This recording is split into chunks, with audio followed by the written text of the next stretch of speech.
राज्याचे उपमुख्यमंत्री अजित पवार पृथ्वीराज चव्हाण यांना आणखी एक धक्का देण्याच्या तयारीत आहेत।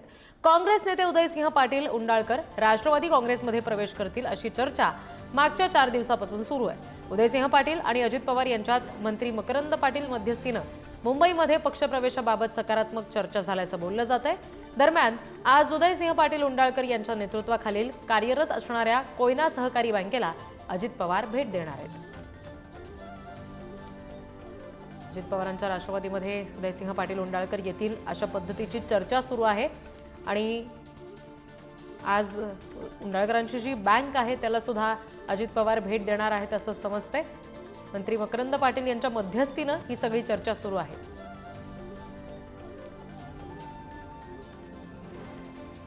प्रतिनिधी चंद्रजित पाटील आपल्याशी जोडले गेले, त्यांच्याशी आपण याबाबत बोलूया।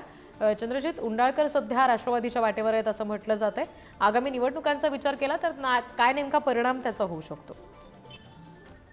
रिद्धी, काही वेळापूर्वी उपमुख्यमंत्री अजित पवार, राज्याचे मदत व पुनर्वसन मंत्री मकरंद पाटील, भाजपचे कराड उत्तर विधानसभा मतदारसंघातील आमदार मनोज घोरपडे यांनी कोयना बँकेत सदिच्छा भेट दिली।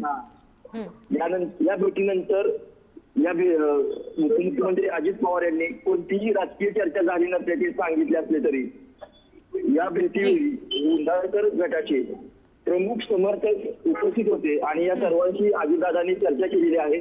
आता अर्थसंकल्पीय अधिवेशन झाल्यानंतर कराडमध्ये भव्य मेळावा आयोजित केला जाणार असून या मेळाव्यात उदयसिंह पाटील उंडाळकर यांचा अधिकृत राष्ट्रवादी काँग्रेसमध्ये प्रवेश होणार असल्याचे स्पष्ट झालेले आहे। जी, धन्यवाद दिलेल्या सगळ्या तपशिलांसाठी चंद्रजित।